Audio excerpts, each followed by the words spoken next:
नमस्ते प्यारे बच्चों, मैं महेश राठौर। आज हम सीखने वाले हैं प्रतिशत के इस प्रकार के क्वेश्चन को कैसे हल करें।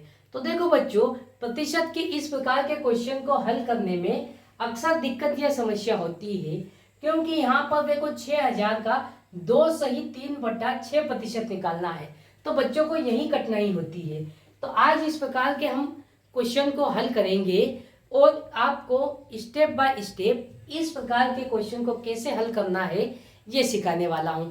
तो आप वीडियो को लास्ट तक देखना, जिससे आपके सारे डाउट क्लियर हो जाएंगे। और आपको हमारा वीडियो अच्छा लगता है तो आप इस चैनल के साथ जुड़ जाइए तथा बेल आइकन पर क्लिक कीजिए, ताकि आपको अगले वीडियो की नोटिफिकेशन सबसे पहले मिले। और हाँ, अपने दोस्तों को शेयर करना ना भूले। आइए लेते हैं पहला क्वेश्चन। पहला क्वेश्चन है 6000 का 2 सही 3/6% कितना होगा, ये हमको निकालना है। तो यहाँ पर हम लिखेंगे हल।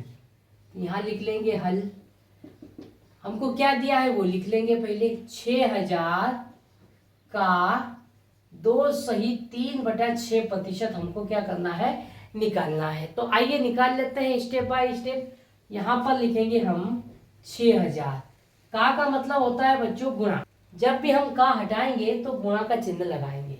फिर यहाँ पर देखो 2 सही 3/6%। अब देखो ये मिश्र भिन्न में, तो इसको हम सरल भिन्न में बदल लेते हैं। तो यहाँ पर लिखेंगे 6000 गुणित, इसको सरल भिन्न में कैसे बदलेंगे, तो 6 दूनी 12, 12 और 3 कितना हो जाएगा 15 बटे में 6, और प्रतिशत है तो प्रतिशत कैसे बदला। 6 का गुणा 2 में करा तो 6 दूनी 12, 12 में 3 जोड़ेंगे 15, तो 15 बटे में 6%। अब देखो प्रतिशत हटा लेंगे यहाँ पर हम, तो लिखेंगे 6000 गुणित 15/6। प्रतिशत हटाएंगे तो बटे में क्या लगाएंगे, 100 लगाएंगे। ये बात आपको ध्यान रखनी है। अब देखो बच्चों, ऊपर नीचे कुछ वैल्यू अगर कटती है तो उसको काट के हम सरल कर लेंगे। देखो यहाँ पर ये 2 जीरो से ये 2 जीरो कट जाएगी, और क्या कट जाएगा, 6 से ये कट जाएगा, 6 कम 6, 6 कम 6 जीरो है तो जीरो। तो प्यारे बच्चों ऊपर कितना बचा, 10 गुणित 15 बचा, है ना। अब इन दोनों का हम आपस में गुणा कर लेंगे। तो देखो इन दोनों का आपस में गुणा कर लेंगे तो कितना आ जाएगा, 150। तो प्यारे बच्चों 6000 का 2 सही 3/6% कितना होगा, तो 150 होगा। आपको समझ में आया होगा। अगर बच्चों आपको हमारा वीडियो अच्छा लगता है तो आप हमारे चैनल के साथ जुड़ जाइए तथा अपने दोस्तों के भी साथ ये वीडियो शेयर कीजिए, ताकि उनको भी इस टाइप के क्वेश्चन को हल करने में कोई भी समस्या या दिक्कत नहीं हो। आइए बच्चों लेते हैं हम क्वेश्चन नंबर दूसरा। तो प्यारे बच्चों क्वेश्चन नंबर दूसरा है 450 का 8 सही 2/3% कितना होगा। ये क्वेश्चन भी पिछले वाले क्वेश्चन जैसा ही है। अगर आपको वो वाला क्वेश्चन अगर अच्छे से समझ में नहीं आया तो इस क्वेश्चन के द्वारा आपको और अच्छे से समझ में आ जाएगा। तो यहाँ पर हम लिखेंगे हल। हमको क्या दिया है वो लिख लेंगे। 450 का 8 सही 2/3% हमको क्या करना है, निकालना है। तो यहाँ पर हम इसको हल कर लेंगे। यहाँ पर लिखेंगे हम 450 का हटाएंगे तो गुणा का चिन्ह लगाएंगे।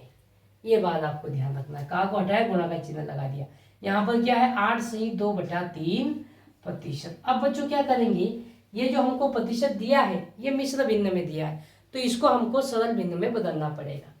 तो हम इसको सरल भिन्न में बदल लेंगे। यहाँ पर लिखेंगे हम 450 गुणित, अब इसको सरल भिन्न में कैसे बदलेंगे, इस 3 का गुणा 8 में करेंगे तो 8 या 24, 24 में 2 जोड़ देंगे कितना आ जाएगा 26 बटे में क्या रहेगा 3 रहेगा। इसको कैसे बदला बच्चों, एक बार फिर से देख लो। 3 का गुणा 8 में करेंगे, 8 3 24, 24 में 2 जोड़ेंगे 26, और बटे में ये 3 वैसा का वैसा ही रहेगा। अब यहाँ पर देखो प्रतिशत हम क्या करेंगे, हटा लेंगे। तो यहाँ लिखेंगे 450 गुणित 26/3, और प्रतिशत हटाएंगे तो बटे में क्या लगाएंगे, 100 लगाएंगे।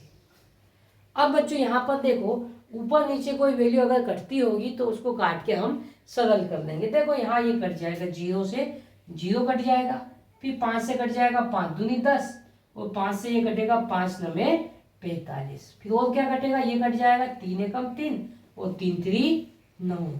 यहाँ पर 2 है तो 2 कट जाएगा, 2 एकम 2, 2 एकम 2 और 2 तिया 6। तो प्यारे बच्चों नीचे जो वैल्यू है सारी कट गई है, ऊपर क्या क्या बचा है वो हम लिख लेंगे। ऊपर क्या बचा है, यहाँ पर देखो 3 बचा है और 13 बचा है, तो 3 गुणित 13 लिख लेंगे। अब इन दोनों का हम आपस में गुणा कर लेंगे, तो कितना हो जाएगा, 13 तिया 39। तो प्यारे बच्चों हमारा आंसर कितना आ जाएगा, 39। तो हम कह सकते हैं कि 450 का 8 सही 2/3% कितना होगा, तो 39 होगा। आपको समझ में आया होगा। तो बच्चों इस प्रकार के क्वेश्चन को इस तरीके से बड़े ही आसान तरीके से स्टेप बाय स्टेप हल कर सकते हैं।